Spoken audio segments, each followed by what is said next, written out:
The gentleman is recognized. I thank the gentleman, and I rise in support of this resolution. Let me just say, as chair of the Veterans Committee of this House of Representatives, no matter where we stand on this war, no matter where we vote on this resolution, we are going to make sure that the brave young men and women who come home get all the care and all the support they need from a grateful nation. We will show what support of the troops means when they do come home. Now, those who voted for the war back in 2002 are sometimes asked, knowing then what you know now, how would you have voted? Well, Madam Speaker, we knew then what we know now, and we know now what you're going to know a year or two from now. Let me read to you what I said 4.5 years ago when we had the debate on Iraq. I rise in opposition to this resolution to grant unilateral authority to the President. I cannot believe that the members of this body are ceding our constitutional authority to this President.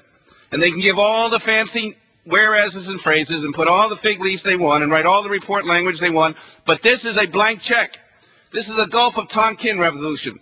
This is a violation not only of our Constitution, but will lead to a violation of the UN Charter. Wake up, my colleagues. Why would anyone vote to do that? This is not our constitutional responsibility. And when we vote on this resolution, will America be safer? No, I think America will be less safe. We will dilute the war against terrorism. The destabilization of the area will lead to the increased probability of terrorists getting nuclear weapons. Al-Qaeda is probably cheering the passage of this resolution. Now is their chance to get weapons. I said that then. Then we talked about the imminent threat. You guys threw the imminent threat at us. What a lie. And now, what are you saying now? We are emboldening our enemies and demoralizing our troops. I heard the word sabotage. I heard the word retreat.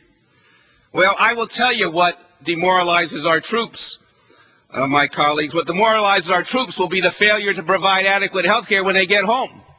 What demoralizes our troops is the story of just a couple weeks ago when the young Marine went to a VA hospital in Minnesota suffering from PTSD. And they said, well, you got to go on a waiting list.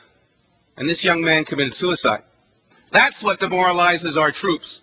That's what we have to prevent here, and that's what we are working on to do. I said back in 2002, I have heard all my colleagues on the other side calling us appeasers. Those who are going to vote against this resolution, we're wishful thinkers. We have our eyes closed. We sit on our hands. And, of course, now we want to cut and run. Well, I tell you, Madam Speaker, no one on this side is suggesting cutting and running. Making peace is hard work. Just ask Dr. Martin Luther King Jr. Ask Gandhi. Ask Nelson Mandela. They didn't cut and run. They were peacemakers, and they changed the history of this world. So let us not talk of retreat and sabotage and surrender. We want action for peace.